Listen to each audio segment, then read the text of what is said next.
Good morning. This is Alvin Concepcion, Vice President of Investor Relations at Big Lots. Welcome to the Big Lots fourth quarter conference call. Currently, all lines are in listen-only mode. If you require operator assistance, please press *0 on your telephone keypad. As a reminder, this conference is being recorded. On the call with me today are Bruce Thorn, President and Chief Executive Officer, and Jonathan Ramsden, Executive Vice President, Chief Financial and Administrative Officer.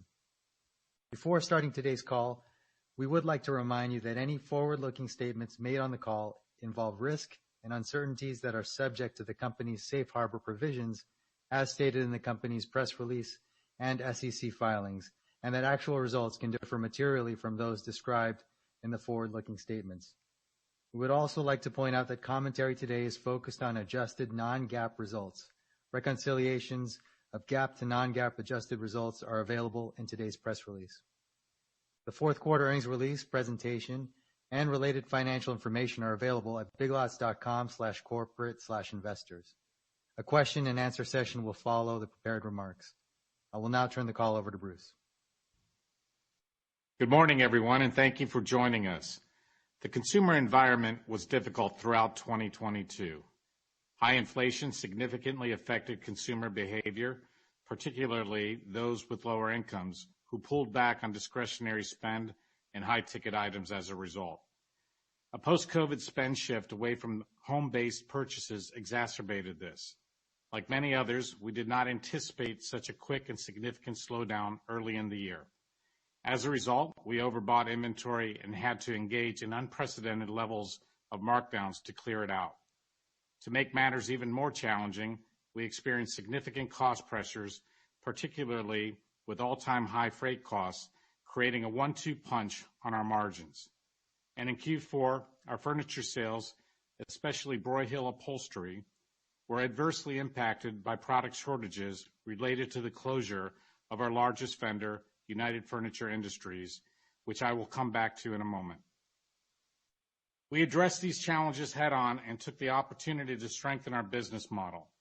This is evident in the sequential progress we have made to improve our margins, tightly manage expenses, and right-size our inventories through the last couple of quarters.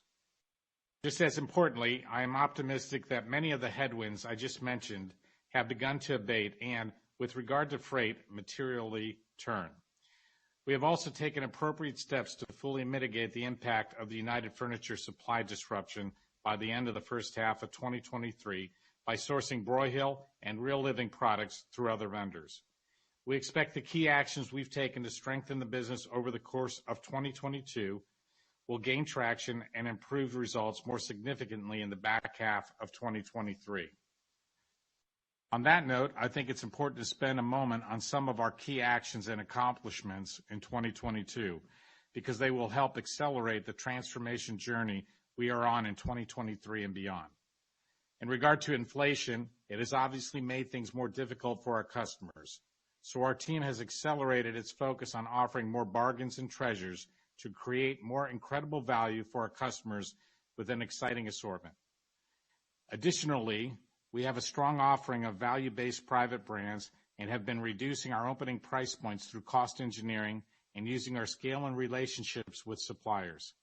For example, in furniture, most of our opening price points are now at pre-COVID levels. And we are making these bargains even easier to find with end caps and marketing that are clearer than ever before and ticketing that shows comparable value.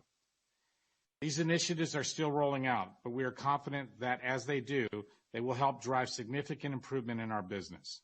In fact, we see that our end caps featuring bargains outperform our essentials end caps in weekly average sales by over 30%. We are well on our way to reestablishing the incredible value proposition that is a deep part of our heritage, and this will help us serve both existing customers and new ones, particularly those looking to trade down to get a greater value. Meanwhile, in e-commerce, we continue to improve shoppability and engagement through removing friction points and enhancing the customer journey. We have also focused on growing profitability in the channel through new tools, such as a new order management system to help us optimize our shipping costs. Our efforts to date have helped strengthen our lead in omni-channel against other off-price retailers, and we will continue to take actions to improve the customer journey and productivity of our operations. In addition, we've made some key hires with a new Chief Merchandising Officer and Chief Marketing Officer to improve our execution and bring our plans to life. I am thrilled by how Margarita is already revitalizing our merchandise assortment, and that will become apparent in the coming months. Meanwhile, John is bringing a data-driven and highly focused approach to significantly increase the effectiveness of our marketing. It will take several quarters to see the results in our financials, but I'm confident our customers will be as thrilled as I am. Throughout 2022, we were focused on improving margins, reducing expenses, improving our liquidity, and being highly disciplined in our investment decisions. As the year progressed, we achieved the sequential recovery and gross margin that we guided to and ended the year with appropriate inventory levels. Turning to some more specifics for the fourth quarter, our results were in line with or ahead of our guidance on all metrics. Regarding sales, we had hoped to do a little better, but were held back by an unfavorable impact from softness in our furniture business. The softness in furniture was due to the soft industry demand, as well as the product shortages due to the closure of United Furniture. We tightly managed costs and improved our margins sequentially, inclusive of additional markdowns related to accelerated store closures and efforts to clean up slow-moving inventory.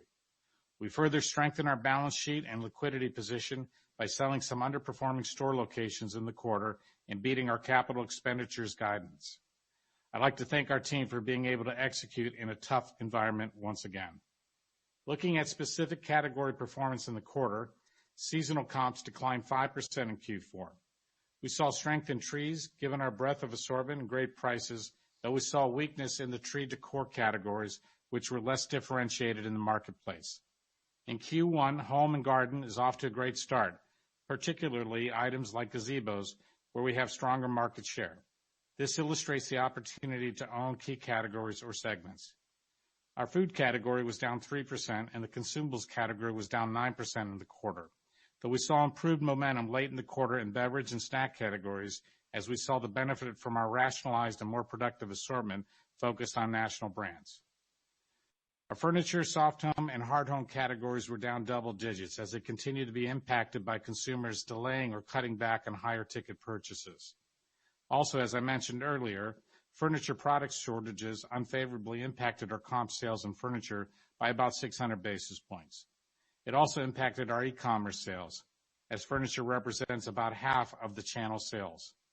And it likely indirectly affected demand in other home categories because when a customer does not buy furniture at our store, there's also an impact on complementary soft home items.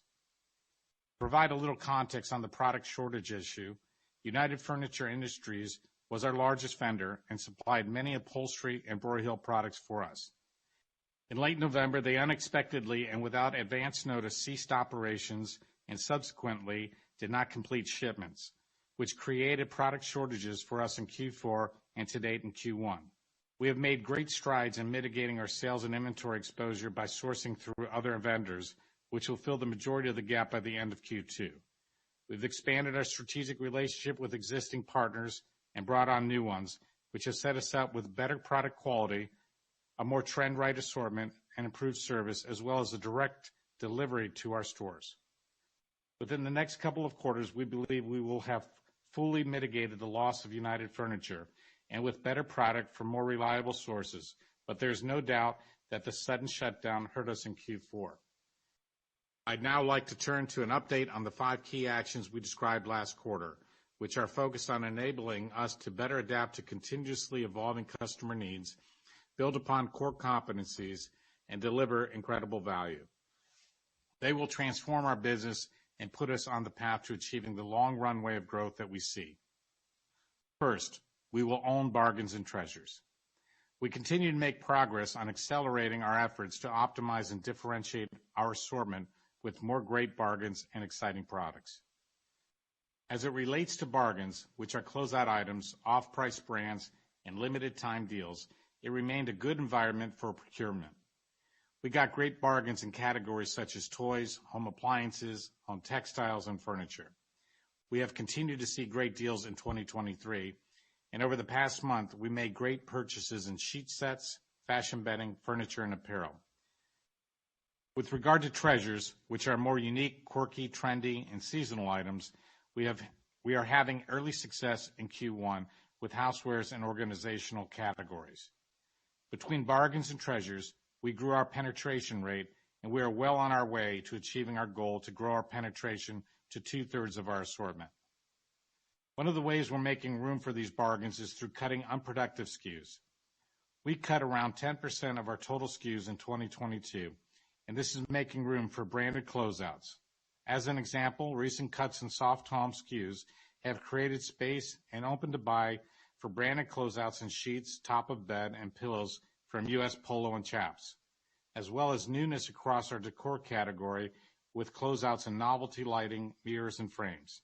So that's just one example of how the productivity gains from these reductions will be used to fund more bargains across categories. It also has the benefit of helping provide a more compelling and productive shopping experience, especially in the food and consumables categories. So we remain confident that more bargains and treasures will ultimately increase new customer growth and loyalty. But having in place the right assortment mix at great prices is just one part of driving customer growth. We also have to find better ways to let customers know that we've got the best bargains. So that leads to the second key action. We will communicate unmistakable value. We are doing this with ticketing and marketing that is clearer than ever before, along with a more effective strategy with our promotions and reach. For example, we have simplified the end caps, which are now nearly entirely focused on bargains and treasures, rather than mostly essentials previously. And as I mentioned earlier, these end caps are already performing much better. In January, we began rolling out comparable value messaging in our marketing, signage, website, and pricing tags to showcase our value. Currently, the comparable values focus on items in display locations and our major closeouts, but they will be expanding across all of our bargains over the next 6 months, and they are appearing in our online business. We have additional initiatives designed to drive customer trial, frequency, and loyalty. For example, over the past few quarters, you've heard us talk about how we would leverage our scale and more deeply partner with our vendor partners to deliver compelling opening price points across our assortment. I'm pleased to say we have continued to make progress with opening price points in furniture now at pre-COVID levels across more than 80% of our SKUs, and we expect nearly all of our furniture to see a price revision in Q1 2023. We have adjusted assortments and introduced new products to lower prices through product engineering and cost reductions driven by improvements in freight costs. Further on the pricing point, we are continuing to implement a new promotional planning tool and processes which will allow merchants to plan smarter promotions to deliver better results while spending less markdown dollars. We're also well positioned to provide value as a trade-down destination. Our private brands, especially Broyhill, will play a key role in increasing our appeal. Both Broyhill and Real Living represent about 15% of our business across all divisions in Q4, similar to last year, despite the impact from the product shortage issue I referenced earlier. Recall that our seasonal customer has a household income that is 2 times higher than our core customer, so we see that category as a year-round trade-down opportunity. Speaking of being a destination, it's also a focus of ours to put more stores in places that we believe customers are underserved, so that we can offer them the great bargains and assortment that they deserve. This leads to our third action. We will increase store relevance by leveraging our opportunity in rural and small town markets where we know we outperform. These rural and small town markets are underserved, particularly in furniture and home categories, where we face less direct competition. We also have a lower cost structure in these markets. Therefore, these typically generate more cash and profitability than urban stores. So as we think about our real estate strategy and store openings and closings in the future, we see an opportunity to reshape our store portfolio more towards serving these rural and small town customers. Through the broader key actions we're taking to strengthen our operations, there's an opportunity to optimize performance across both our successful existing rural and small town stores and our less well-performing urban markets. Near term, we're taking a prudent approach to opening stores and limiting the related capital investment, as we will open fewer than 20 new stores in fiscal 2023. But longer term, we believe there's still a significant runway for growth, especially in underserved markets. As we better optimize our store fleet, we also want to offer better convenience for those that choose to begin, and in some cases complete their shopping journey online. So that leads to our fourth key action. We will win with omnichannel. What I really should say is continue to win, because we already have a lead in omnichannel against other off-price retailers. This is because we've made tremendous progress towards providing a better customer experience in a more profitable way. These efforts have led to increased penetration. E-commerce sales represented 6% of our business in 2022 compared to 2% 3 years ago. E-commerce sales were hurt in the fourth quarter and will be hurt in the first quarter of 2023 by the United Furniture disruption, given the high proportion of furniture sales in the channel. But we're proud of our achievements and will continue to work hard to keep our lead.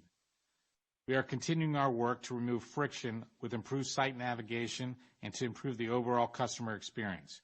For example, we think there's an opportunity to reinvent the customer experience from a one-size-fits-all to a segmented customer journey, such as one for a deal seeker versus a furniture buyer. We're also finding ways to improve profitability through reducing or shipping costs. Last quarter, we stood up key capabilities from our new order management system to enable a single view of inventory to improve the omnichannel experience. We are now launching into the next phase of the project, which will help us optimize how we fulfill orders, improve the customer experience, and optimize our costs. We expect the key actions I just described will grow our business significantly over time, but we will need to invest in our growth and be able to fund it appropriately. So to reach our goal of growing margins, we also need to drive costs out of the system. That leads to our fifth key action. We will drive productivity. We remain focused on growing margin, reducing expenses, and making strong investment decisions. Our cost reduction efforts in 2022 were successful, and we beat our targets with over $120 million in savings, with a little over $70 million of those being structural. In 2023, we expect to drive over $70 million of incremental structural savings through supply chain, store labor efficiencies, and efficiencies in our corporate organization. This will help us offset significant inflationary impact across SG&A. We have also remained focused on improving shrink and have seen an improvement in recent physical inventories as a result of our efforts. Beyond cost cuts, we have other ways to improve our margin profile. You've heard us describe a regional pricing model in California, which will grow to other markets that allows us to flex pricing to improve our competitive position and optimize our margin profile. We also talked about our work in food and consumables, as well as hard home, which indicates an overall $20 million annualized gross margin opportunity that we have been actioning and expect to see continued benefits. A rollout to soft home and furniture will follow. And our balance sheet will also be strengthened by our focus on improving inventory productivity through increasing our turns, as well as more efficiencies in CapEx on new store openings. To sum it up, in 2022, we made meaningful progress in the face of an extremely challenging environment. In 2023, we'll continue to face obstacles, which we will again address with confidence and agility. And while the financial progress in the first half of the year will be slower than we'd like, we're excited about the more significant improvement lined up for the second half of the year as our key actions gain more momentum and more costs come out of the system. I'm confident our transformation will significantly improve our customer value proposition and that we will emerge as a much stronger company with greatly improved operating results. I will now pass it over to Jonathan, and I will return in a few moments to make some closing comments before taking your questions. Thanks, Bruce, and good morning, everyone. I would also like to thank the entire Big Lots team for managing very well during these difficult times. I'm going to start this morning by going into more detail on our Q4 results, which I will discuss on an adjusted basis, excluding store asset impairment charges and a gain on the sale of owned stores, and will then address our outlook. As we navigate through these very challenging times, I also want to speak to the actions we are taking to improve the productivity and efficiency of our business. Turning to our results, a fourth quarter summary can be found on page 9 of our quarterly results presentation. Q4 net sales were $1.54 billion, a 10.9% decrease compared to $1.73 billion a year ago.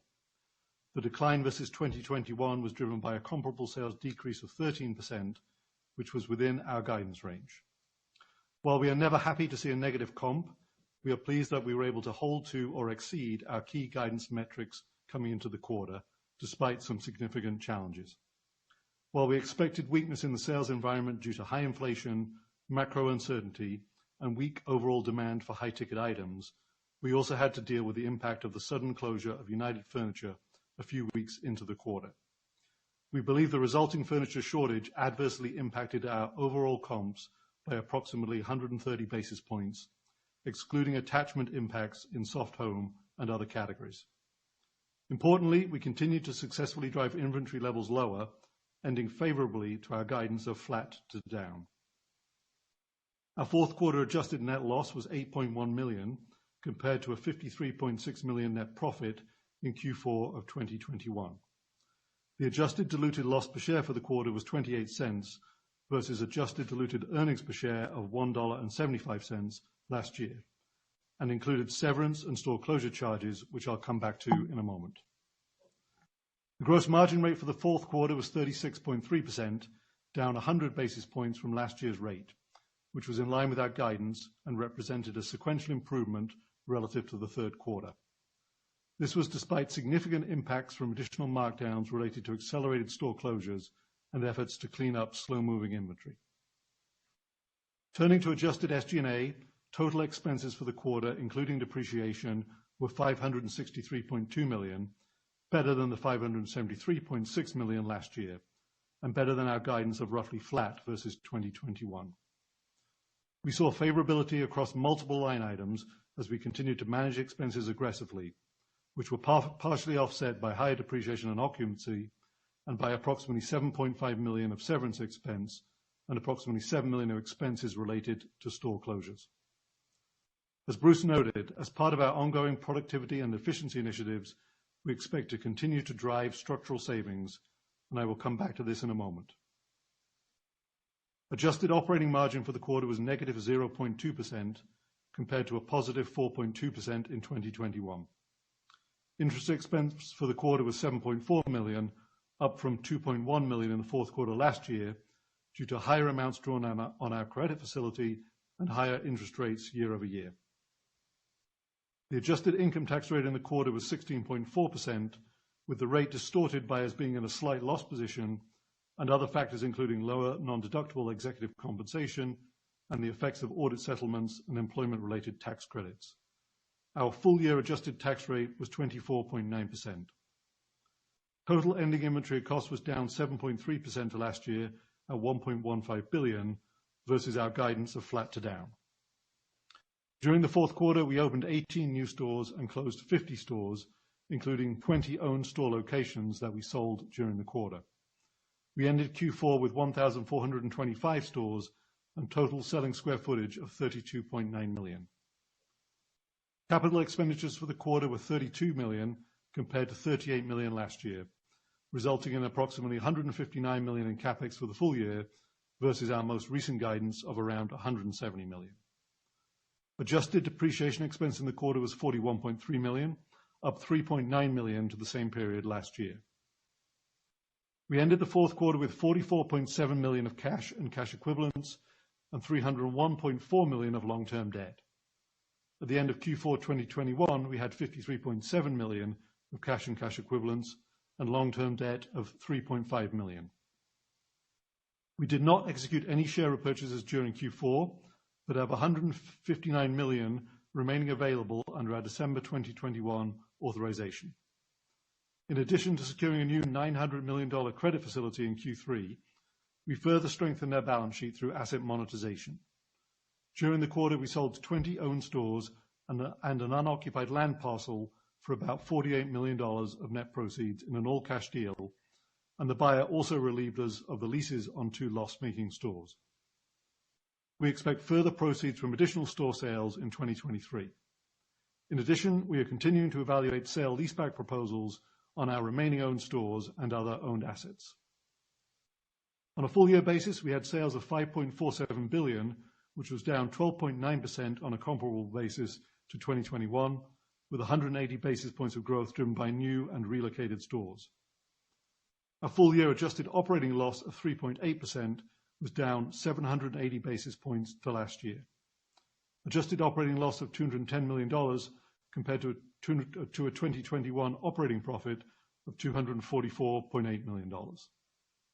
Our 2022 adjusted loss per share was $5.96 compared to adjusted earnings per share of $5.44 in 2021.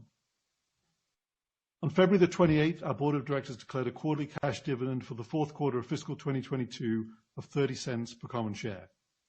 This dividend is payable on March 31st, 2023 to shareholders of record as of the close of business on March 17th, 2023. Turning to the outlook, we are not providing formal full-year guidance in light of significant uncertainties, but we do expect improvement versus 2022 over the course of the year. We expect the sales environment to remain challenging, particularly in the first half of the year, but sales comps should improve sequentially in the back half of the year as our key merchandising and marketing actions gain traction and we fully mitigate the effect of the United Furniture shutdown. Gross margin should improve over the prior year, driven by less markdown activity and lower costs, particularly in freight. Import freight rates we are currently realizing are running around 40% lower than the rates in spring of 2022, which benefits our results significantly on a year-over-year basis, and we expect this effect to continue throughout 2023 and beyond. For some broader context, in 2022, inbound freight costs alone hurt our margins by 350 basis points versus 2019. Based on current trends, we expect to claw back a significant amount of that margin in 2023, but it is important to keep in mind that freight rates are still nearly double the level seen in 2019. So we believe this will remain a margin opportunity for us beyond 2023.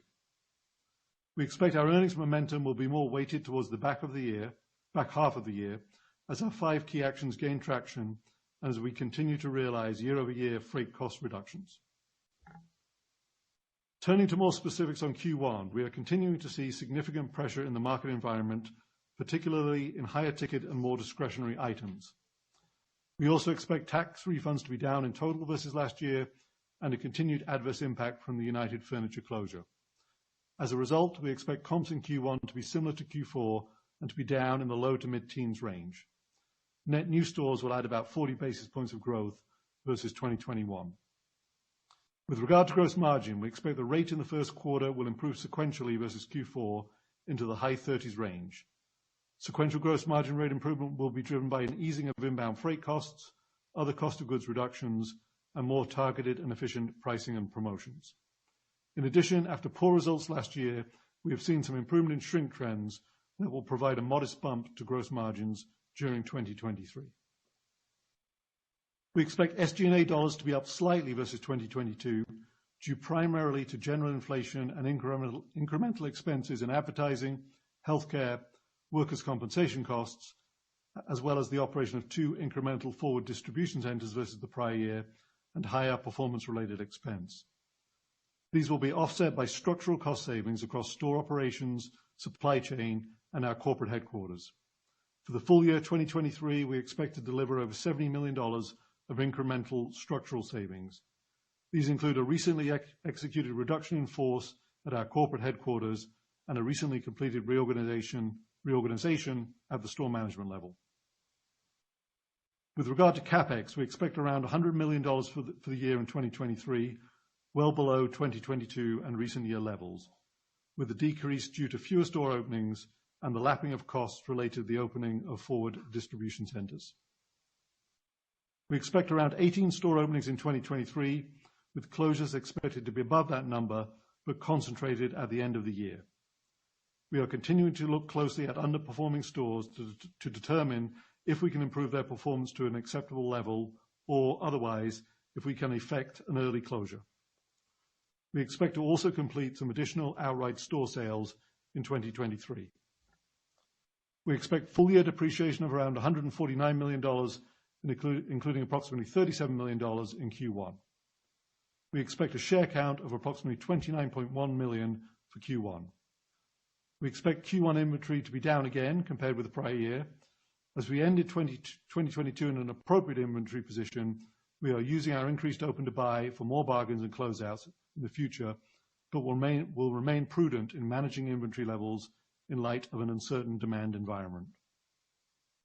All of our commentary on Q1 excludes potential impairment charges and potential gains on asset sales. Overall, as Bruce referenced, driving improved productivity and efficiency across our operations is one of our 5 key areas of focus in 2023 and beyond. It encompasses significantly improving inventory turns, continuing to take out structural costs on top of what we have already achieved over the past several years, and continuing to find ways to make our CapEx dollars go further. Put simply, we are highly focused on ensuring that every dollar is well spent as we return the company to growth and profitability. I will now turn the call back over to Bruce. Thank you, Jonathan. I'd like to end the call by again thanking our associates for their efforts to please our customers. I'd like to extend those thanks to our vendor partners who have helped us navigate through short-term issues like the United Furniture closure and will be key allies in our longer-term transformation. There are a lot of changes resulting from our continued work to transform our business, and I'm looking forward to keeping you updated on our progress. I'll now turn the call back over to the moderator so that we can begin to address your questions. Thank you. Thank you. We'll now be conducting your question and answer session. If you'd like to be placed into the question queue, please press star 1 on your telephone keypad, and a confirmation tone will indicate your line is in the question queue. You may press star 2 if you would like to remove your question from the queue. For participants using speaker equipment, it might be necessary to pick up your handset before pressing star 1. Once again, to be placed into the question queue, press star 1 at this time. One moment, please, while we poll for questions. Thank you. And our first question is from the line of Brad Thomas with KeyBanc Capital Markets. Please proceed with your questions. Hi. Good morning, Bruce, John, and Alvin. Thanks for taking my question. I wanted to first, ask about United Furniture and some of the implications of dealing with this disruption from such a big, supplier of yours. I guess first, as we think about the near-term P&L impacts, anything we should think about in terms of margin implications? I mean, I believe I've been seeing you run promotions on furniture, so anything we should think about from a margin implication standpoint? And then over more of the medium term, can you maybe talk about some of the new suppliers that you'll be working with and, how your assortment may be different and any financial implications from new suppliers? Thanks. Yeah, good morning, Brad. This is Bruce. I'll start off, and Jonathan could add some specifics. Just to define what happened, our largest vendor, United Furniture Industries, abruptly closed down in late November of Q4. They represented about 7% of our total receipts and were the primary manufacturer of Broyhill furniture products and some of our Real Living products as well. The impact in Q4 was basically, in the back half of Q4 because we didn't have product being replenished. Their abrupt closure resulted in trucks en route to our stores to be turned around. And we have not received any product from them since then as the banks work out their situation with UFI. Q1 is going to continue to be impacted as we've worked to mitigate products, but one of the key reasons why it's impacted and quite frankly a little bit worse than Q4 is because we had product in Q4 that we could still sell, but going into Q1, we're unable to have complete Broyhill sets, which is a big component of our e-commerce or online shopping journeys. So that'll get shored up as we go through Q1. The team is doing very well in terms of mitigating, like we said in our opening remarks. We've got about 4 to 5 new vendors. One is a major vendor that we've been doing business with that we've leaned into. They will have 9 new collections for Broyhill that'll start hitting in April and towards the back half of Q1. We will also enjoy delivery to store, which is a big deal in terms of our furniture. We're really excited about the freshness, the newness, and Margarita and her team have also added another 4 vendors from all across the country, and sourced offshore with really good, fresh, new designs that I think that the customers are going to be thrilled about. So in the near term, Q1 will be a little bit more impacted than Q4 of last year because of a full quarter's worth of disruption rather than just January or so in Q4. But we are mitigating in a very good way and believe we've got better product, better prices, and fresh newness going into the back half of Q1 and into Q2 and beyond. So we're pretty excited given the disruption. And Jonathan, do you have any? Yeah, Brad, just to elaborate a little bit on a couple of data points. So I guess in terms of the impact, we called out 130 basis points in Q4 directly on furniture, and there were some knock-on impacts on soft home in particular. That will roughly double in Q1 for the reasons Bruce alluded to, because it'll impact the full quarter. And furniture is a relatively heavier concentration in Q1 versus Q4. And then in Q2, it will drop down significantly, and then we think we'll be fully behind us by the end of Q2. From a gross margin rate standpoint, we expect it to not be impactful. We expect our gross margins to be comparable to when we were working with United. Very helpful. Thank you so much. Yeah, thanks, Brad. Our next question is from the line of Greg Badishkanian with Wolfe Research. Please proceed with your questions. Good morning. This is Spencer Hannis on for Greg. Just going back to the first quarter again, can you talk about whether you need to see an improvement from the current run rate in comps to hit the guide for the quarter? And then I have a follow-up just on SG&A as well. Yeah, Spencer. So the guidance we're giving for the full quarter is consistent with where we're comping quarter to date. Got it. That's helpful. And then just turning to SG&A for a minute, how much of the growth today is structural versus 2019? And then should we expect any of that $70 million cost takeout that you called out to be reinvested, or should that be flown through to the bottom line? Yeah, I mean, I wouldn't necessarily characterize it as reinvesting it, but there are significant inflationary impacts we're facing on wages in particular that are offsetting a significant component of that, and also across some other line items. So if we look at it back to 2019, we see wage rates up pretty significantly at the store level, also in our distribution centers, and also to some degree here at our corporate headquarters, and then some inflation across other line items like fuel and transportation and so on. So the 70 million is offsetting a lot of those inflationary impacts, and it's continuing to come from the three core areas we talked about of store operations, supply chain, and then our corporate headquarters. Got it. Thank you. Thanks, Vince. The next question is from the line of Jason Haas with Bank of America. Please proceed with your question. Hey, good morning, and thanks for taking my questions. I'm curious, outside of the impact from United Furniture, obviously you're light on inventory there, but I'm curious for the rest of the inventory in the stores, do you feel like, and I guess in the overall company, do you feel clean on inventory now, or are we past the clearance, or are there still some categories that you're heavier in than you'd like to be? That's a good question. Obviously, we wish we had the Broyhill product, but like I said earlier, that'll start flowing in mid-Q1, and we'll be in good shape, which is going to very much help both our in-store customers shopping for that furniture, plus online being able to advertise it. I think we're in pretty good shape overall in inventory. I think the team has done a nice job. The merchandising team, the planning allocation team has done a nice job bringing our inventory levels down from where we were a year ago. As you recall, last year, heading into 22, we had bought up for what we thought would be a much better year, and as a result had to correct the inventory levels with massive promotions and markdowns starting in Q1 and Q2. We'll have to comp that in Q2, but we're in much better inventory shape.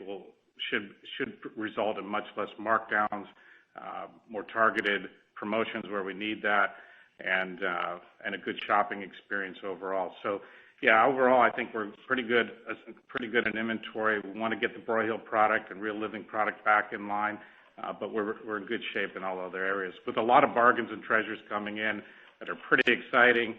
Margarita's done a nice job. She's got good freshness, inspirational product. I think our customers are going to love the way we look in the second quarter and the back half of 2023. That's great. And then I was curious if you've seen any impact from Bed Bath & Beyond. I think they're closing about half their stores right now. So I'm curious if that's maybe been a headwind, if those sort of liquidations that they're doing has drawn customers, and maybe that's an opportunity going forward. But yeah, curious if you've seen any impact in your stores that are co-located with them. It's early to talk about any impact and results specifically with other retailers, but we are very aware of them. Where there are closeout or buyout opportunities, we're at the table working with brokers and getting good product for our customers at a great value. There's also, anytime there's an opportunity in the marketplace, our company pursues marketing for those customers who come visit Big Lots maybe for the first time or shop us for more reasons now. And so we're actively focusing in those areas to serve more customers. Great, thank you. And then if I could squeeze one more in for Jonathan, could you just remind us how many owned stores you have? And then I think you also own your headquarters. Is there any other owned real estate we should be aware of? And I know it's probably difficult to size the potential proceeds for those, but yeah, just trying to get a sense for how much asset value potentially there is. Yeah, sure, Jason. So prior to the recent sales, we owned a little over 50 of our stores, predominantly in California. We sold 20 of those in Q4. We have a few more that we'll be selling in Q1, Q2. The remainder of stores that are not the stores we focused on selling were the ones that were underperforming. The remaining stores are not ones we would want to sell outright, but would be potential candidates for a sale leaseback. We also have the corporate headquarters building here, and then there's an equity value in our Apple Valley distribution center over and above the synthetic lease we hold on that property. So hard to give a specific number in terms of the sort of net value of all of that, but it's a substantial number. Great, thank you. Thank you. Our next question will be coming from the line of Peter Keith with Piper Sandler. Please proceed with your questions. Good morning. This is Matt Egger on for Peter. Thanks for taking my questions. Two quick ones from me. First off, just curious what your plans are for the lot in 2023. Yeah, I'll take that. Good morning, Matt. The lot has been a source of freshness for our customers in many of our stores, most of our stores actually. They come in 500 square feet of freshness. It turns relatively quickly. As we look into 2023, we want to make that even more productive. So Margarita and her team are working on creating more solutions for our customers. Their abilities to be able to shop for gifts. One of the things we own the tentpole events throughout the year pretty decently, but there's a lot of smaller events like Valentine's Day, St. Patrick's Day, Mother's Day, that we want to make that a solution center that has just great freshness, great deals, and you can shop everything from the product, the gift that you want to give, all the way to packaging, card, etc. So just making it so much more relevant for our customers in an exciting way and more reasons for her to visit us. Got it, thanks. And then second off, you mentioned tax refunds. You're seeing a headwind. We kind of expected that. But just curious if you know how much of your customer base is on fixed income or Social Security, and if you're seeing any offset to the tax refunds. I think Social Security is supposed to be up like $110 billion this year. So just curious, kind of the puts and takes there. Yeah, the marketplace, the economy remains challenging for our customers.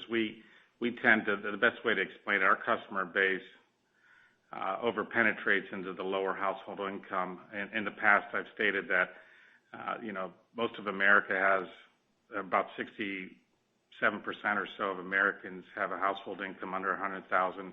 We penetrate into the 70s, closer to 80% in that regard. And the lower household income customers are pinched.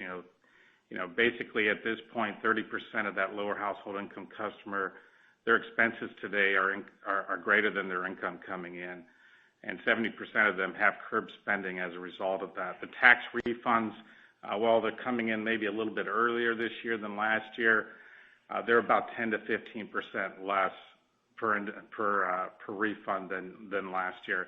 And then when you throw in the SNAP and EBT rollback from the COVID years of about $95 or so per month, that just further deteriorates the lower household income spend. So they're going through a tough time right now, and that's why it's so important for us to continue to lean in and be our best destination for value with bargains and treasures and everything she needs for the home. And we're doing a good job with that. We're going to be set up nicely. We're also set up nicely for the trade down, because as this continues, the higher income brackets will start looking for the trade down. We're going to have a great assortment across the home categories and also in the food and consumables to attract them as well.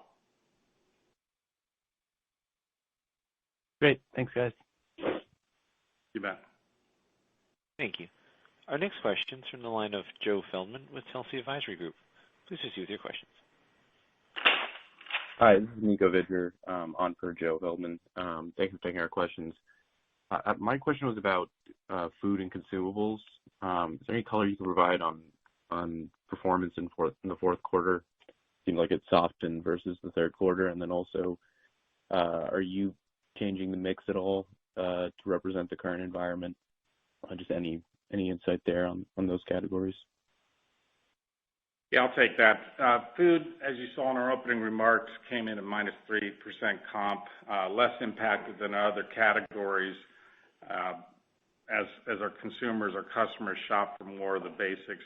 Consumables a little bit more negative, -9%. That's a result of us adjusting some of the assortment to reduce the redundancy and unproductive SKUs, and we're doing small resets to make both food and consumables better going into 2023. So a little bit of choppiness, but we'll continue to get better and better. Plus, as you heard, we're doing pricing competitive tests with good results out of California that we'll be rolling out across the country that'll continue to improve our performance there. We're focusing on, in many cases, name brands and consumables. That's what she wants, as well as in food, and making sure there's a differentiation of eclectic foods and freshness for her at great value. So we expect it to improve. We're focused on that area. We are not a grocery store, but we do know that many of our customers, especially in the urban markets, depend on us, and we'll be flexing assortments accordingly there and improving it in all other stores as well. So it's an area of focus for us as well as the rest of the store. Gotcha. Thank you. Thank you. You're welcome. The next question is from the line of Christina Katay with Deutsche Bank. Please proceed with your questions. Hi, good morning, and thanks for taking the question. I wanted to ask specifically about just how you see some of your consumers responding to your merchandising changes, specifically as you're bringing in more closeouts and opening price points. As we sit here right now in the first quarter, I guess, what portion of the merchandise you would say is like fresh and new, and how will that evolve through the year under Margarita's new leadership that will give you confidence essentially that you are gaining traction with the merchandising efforts? That's a great question, Christina. First off, I'd say the consumers or customers are also already responding to more bargains and value messaging. In our opening remarks, I spoke about, last year this time we had the majority of our end caps across our store that were basically NVO, what we call never out or daily essentials, but they compete and it's pretty replaceable by any other store. We've converted those end caps to be the majority bargains right now, and she's responding to it.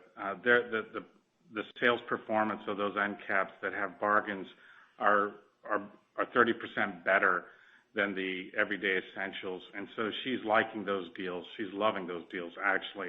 And in addition to that, on our closeout products or bargains that we're starting to put into the mix across the store, we've put comparable pricing on the tickets, and we're going to continue to expand that in the first half of 2023, and we're seeing good traction with that as well. We haven't done a great job on the deals that we've had in explaining to her the value she's getting when she shops us. So with that, those two things going together and targeted marketing, we think she's going to continue to give us her more of her spend. In terms of freshness, there's a lot of good things coming. We are front and center in the bargain search and procurement. We are, every time there's an open closeout buy, we're right there with brokers, with the sources at the table. Margarita comes from off price. She's brought on new talent that's off price. We're working deals. There's there are big deals out there. There's hundreds of millions of dollars of deals out there, and that product's starting to flow into our assortment, and I think our customers are going to like it because it's great quality, it's a great price, it's a massive value for her, and there's so much newness and freshness coming in the home categories. I can't wait till everyone sees it starting in Q2, and then how it's going to expand throughout the year. So we're excited about where we're going. Great quality product at unbelievable prices and margin accretive as well. So, this is the story of two halves, 2023. We're weathering this storm, and we're setting up the conditions for our success and our customers' success in the back half.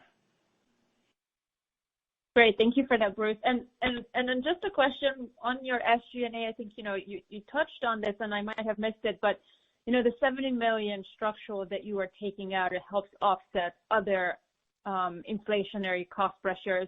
So my question is on labor. I'm curious where you stand on starting hourly wages. My question is coming in light of some larger players that have announced $2 pay raises recently. And then just where are your overall gaps in the marketplace, and what level of wage increases have you planned for 2023? Yeah, Christina, I'll give you a little bit of color on that. I mean, we don't disclose a specific average hourly rate. We aim to be competitive. We focus on the overall benefits package that we provide to our store associates, and we obviously adjust as we go forward, market by market, based on market conditions. So over time, both through merit wages and mandatory wage increases, we have seen fairly significant inflation there. We think we are appropriately positioned, but probably tough to add too much more than that. That's great. Thank you so much. Best of luck. Thank you. Thank you. That does conclude today's teleconference and webcast. A replay of this call will become available. You can access the replay until March 16th by dialing toll-free 877-660-6853 and enter replay confirmation 13736230, followed by the pound sign. The toll number is 201-612-7415.